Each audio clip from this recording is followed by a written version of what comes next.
ಕುಮಾರಸ್ವಾಮಿ ಅವರೇ ಕಂಟೆಂಟ್ ಕೊಟ್ಟಿದ್ದಾರೆ ಅಂದ್ಬಿಟ್ಟು ನಮಗೆ ಸ್ಪಷ್ಟವಾಗಿ ತಿಳುವಳಿಕೆ ಇತ್ತು. ಯಾಕಂದ್ರೆ ಅನೇಕ ಬಾರಿ ಸದನದಲ್ಲಿ ಕುಮಾರಸ್ವಾಮಿ ಹೇಳ್ತಾ ಇದ್ರು, ನಾವು ಕಂಟ್ರೋಲ್ ರಿಲೀಸ್ ಮಾಡ್ತೀನಿ, ಕಂಟ್ರೋಲ್ ರಿಲೀಸ್ ಮಾಡ್ತೀನಿ ಅಂತ. ಆತರ ಏನೋ ಕಂಟ್ರೋಲ್ ಕುಮಾರಸ್ವಾಮಿ ಕೊಟ್ಟಿದ್ದಾರ ಅನ್ನೋದು ನಮ್ಗೆ ಡೌಟ್ ಇತ್ತು.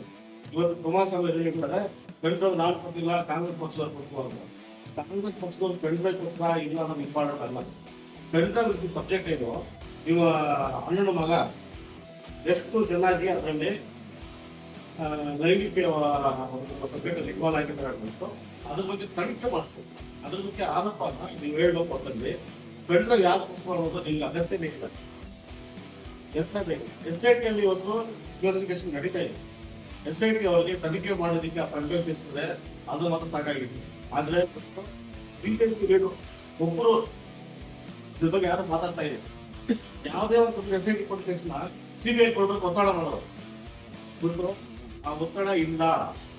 ಬಿಜೆಪಿ ಸರ್ಕಾರದಲ್ಲಿ ಯಾವ ಮುಖಂಡರು ಈ ಸಬ್ಜೆಕ್ಟ್ ನ ಈ ಕೇಸ್ CBI ಕೊಡಬೇಕು ಯಾರು ಹೇಳ್ತಾ ಇಲ್ಲ.